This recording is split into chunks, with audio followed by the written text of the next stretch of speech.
राउर चौकर चलता केहू और से हम देखी ले रोजे इहे गौर से। राउर चौकर चलता केहू और से रोज करते हैं क्या सब मुझे है पता। आप ही बोलिए क्या ये बात सही है। तुमसा कोई प्यारा कोई मासूम नहीं है। तुम जान हो मेरी तुझे मालूम नहीं है। तुमसा कोई प्यारा कोई मासूम नहीं है।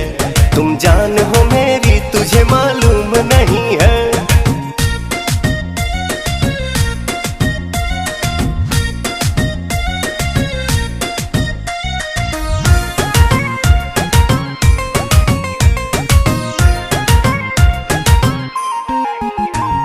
डेली राउर आना जाना लागल रहता।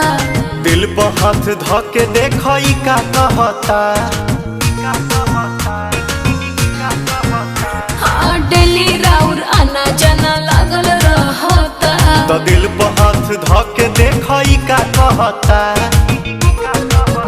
कहाँ थे रात भर सब मुझे है खबर।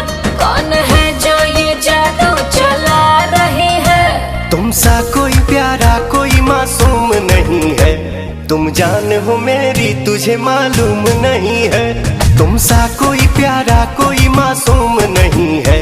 तुम जान हो मेरी तुझे मालूम नहीं है।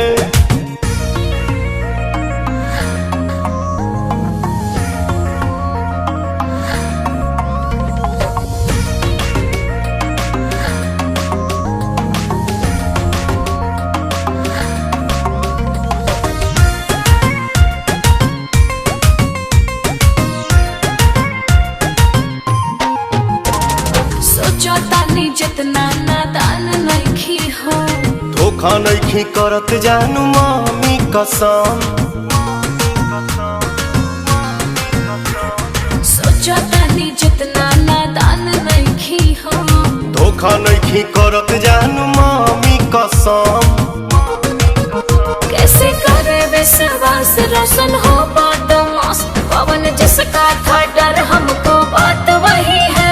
तुमसा कोई प्यारा कोई मासूम नहीं है। तुम जान हो मेरी तुझे मालूम नहीं है। तुमसा कोई प्यारा कोई मासूम नहीं है। तुम जान हो मेरी तुझे मालूम नहीं है। तुमसा कोई प्यारा कोई मासूम नहीं है। तुम जान हो मेरी तुझे मालूम नहीं है।